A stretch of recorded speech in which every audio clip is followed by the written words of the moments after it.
Hi, it's John here. It's Wednesday, 3rd of February. I'm not really in the garden, I'm just standing in the doorway because as you can see it's snowing, it's not really nice out there at all. And the longer this lockdown goes on, the harder it is, and I know that some people are really struggling.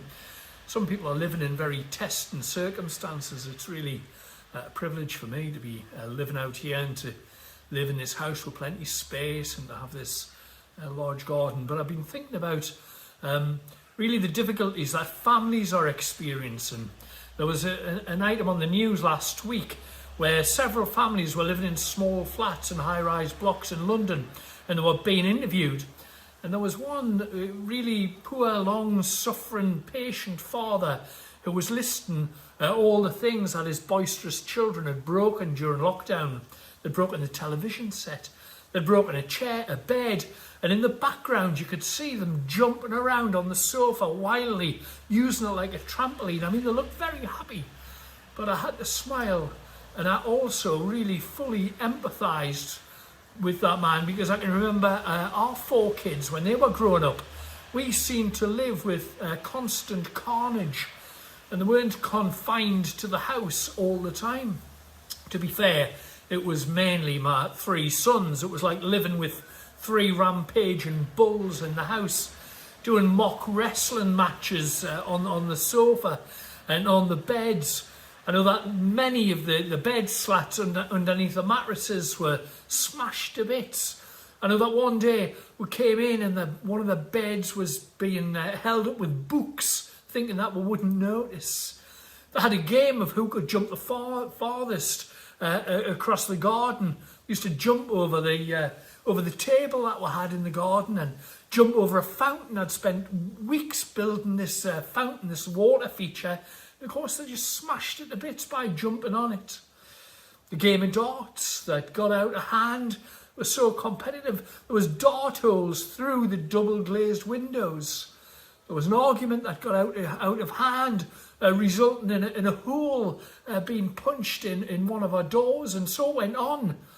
And then came the day when they left home, and it was a sad day when they left, but in some ways it was a relief. Yes, we must keep on praying for families during this lockdown and those who struggle and find it difficult.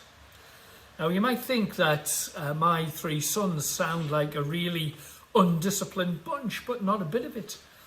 Their actions always had consequences.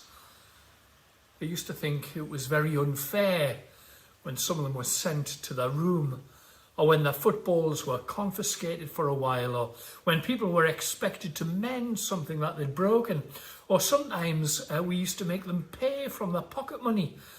Certainly the door with a hole in it, one of them had to pay for that. But I think eventually all that discipline paid off, because now our children, well, they seem to be well-adjusted, hard-working, self-disciplined adults with families of their own, and they'll say, "Dad, how did you and Mum ever cope with us when we were kids?" So, where's all this talk of unruly children and discipline going?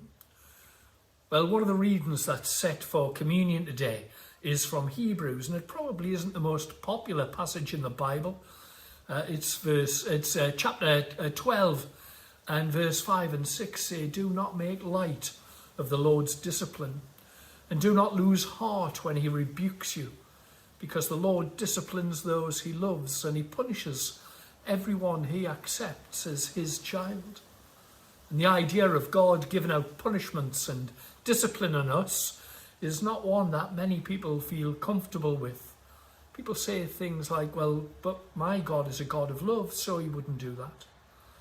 Unfortunately, we can't pick and choose which bits of the Bible we take seriously. But however, I think if we take verses like those I've just read in the right context, we begin to understand their real value and importance. God speaks to us as his children, and as Christians we're all part of God's family, and some members of that family will be a bit more unruly than others, and some may need a bit more discipline than others. But just as in a human family We discipline our children because we love them and we want them to grow up to be the best people that they can be. So God will allow times of discipline when we learn from our mistakes and have to bear the consequences of our actions.